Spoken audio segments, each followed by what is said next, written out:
Hello friends, Radhe Radhe. આજે આપણે બનાવવાના છીએ એકદમ કરકરા લેયરવાળા અને મસાલાથી ભરપૂર ઓનિયન લચ્છા પરાઠા, જે ખાવામાં બહારથી ક્રિસ્પી અને અંદરથી ખૂબ જ સોફ્ટ બનશે અને ખાવામાં પણ ખૂબ જ સ્વાદિષ્ટ લાગશે.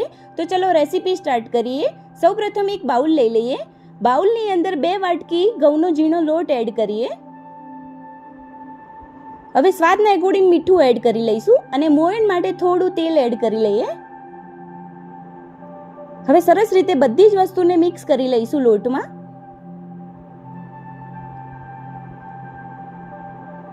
હવે પાણીની મદદથી થોડું થોડું પાણી નાખીને સોફ્ટ નોર્મલ રોટલીનો લોટ બાંધી દઈશું.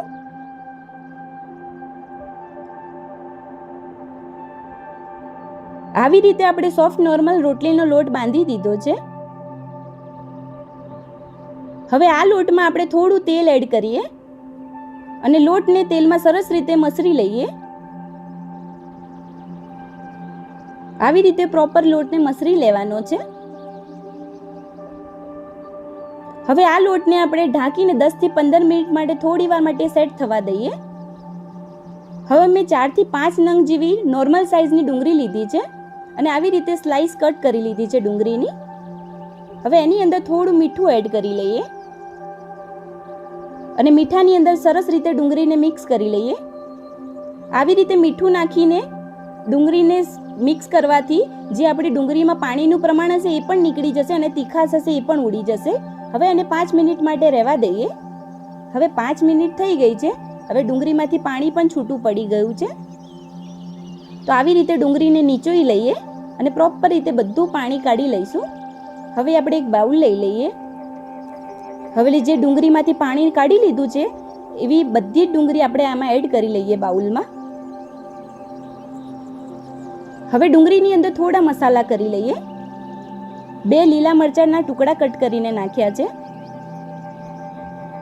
અડધી ચમચી અજમો લીધો છે. આવી રીતે 2 હાથની મદદથી મસરીને એડ કરીશું. હવે 1 થી 1.5 ચમચી જેવો ચણાનો લોટ એડ કરીએ. અડધી ચમચી હિંગ, અડધી ચમચી લાલ મરચું પાવડર, અડધી ચમચી હળદર, અડધી ચમચી ધાણા જીરું પાવડર, સ્વાદના એકોર્ડિંગ મીઠું આપણે ઓછું નાખીશું કેમ કે ડુંગળીમાં પહેલેથી મીઠું નાખ્યું હતું એટલા માટે. થોડો ગરમ મસાલો, થોડો ચાટ મસાલો પાવડર. હવે બધી જ વસ્તુ સરસ રીતે મિક્સ કરી લઈએ લીલા દાણા નાખીને.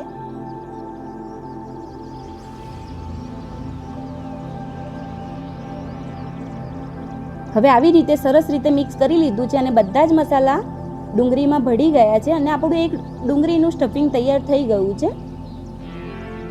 હવે પ્રોપર સ્ટફિંગ તૈયાર થઈ ગયું છે. હવે આપણે એક પાટલી વેલણ લઈ લઈએ.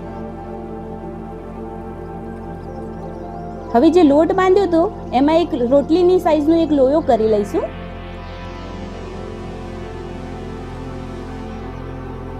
અને વેલણની મદદથી સરસ થીકમાં થોડી પતલી રોટલી તૈયાર કરી લઈએ.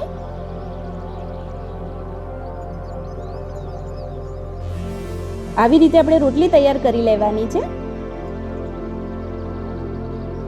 હવે જે આપણે ડુંગળીનું સ્ટફિંગ તૈયાર કર્યું હતું એને રોટલી ઉપર પાથરી લઈએ.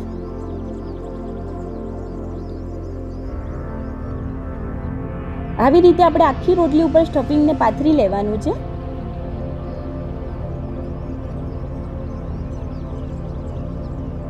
હવે ઉપરથી એક રોટલી કવર કરી લઈશું અને સરસ રીતે દબાવીને સેટ કરી લઈએ. આવી રીતે રોટલીની કિનારી પ્રોપર રીતે દબાવી દઈએ. હવે ચપ્પાની મદદથી સરસ પટ્ટી પાડી લઈશું રોટલીની. અને જે હવે પટ્ટી પાડી છે એને આપણે નાની નાની સાઈઝમાં રોલ વાળી દઈએ. રોલની ઉપર રોલ વાળતા રહીશું. એવી રીતે આપણે આખી જ રોટલીનો રોલ કરી લઈએ.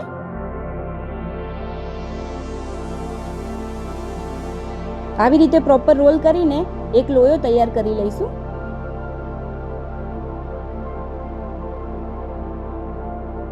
હવે ઉપરથી ગાર્નિશ માટે થોડા લીલા ધાણા અને થોડી કલોંજી એડ કરીને દબાવી દઈએ.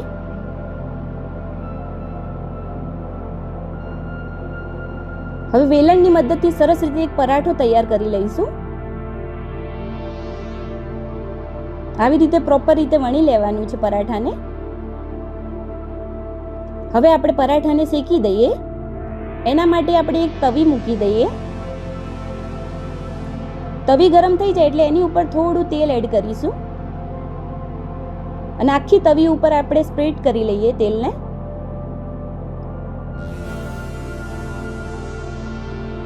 હવે પરાઠાને એડ કરી લઈશું તવીમાં અને ગોલ્ડન ક્રિસ્પી થાય ત્યાં સુધી આપણે એને શેકાવા દઈશું પરાઠાને. હવે આપણે પરાઠો નીચે શેકાઈ ગયો છે એને પલટી લઈએ. હવે બંને બાજુ શેકાઈ ગઈ છે એટલે ઉપરથી થોડું આપણે તેલ એડ કરી લઈએ અને પરાઠાને ફેરવીને સરસ રીતે ગોલ્ડન બ્રાઉન થાય ત્યાં સુધી આપણે એને શેકી દઈએ.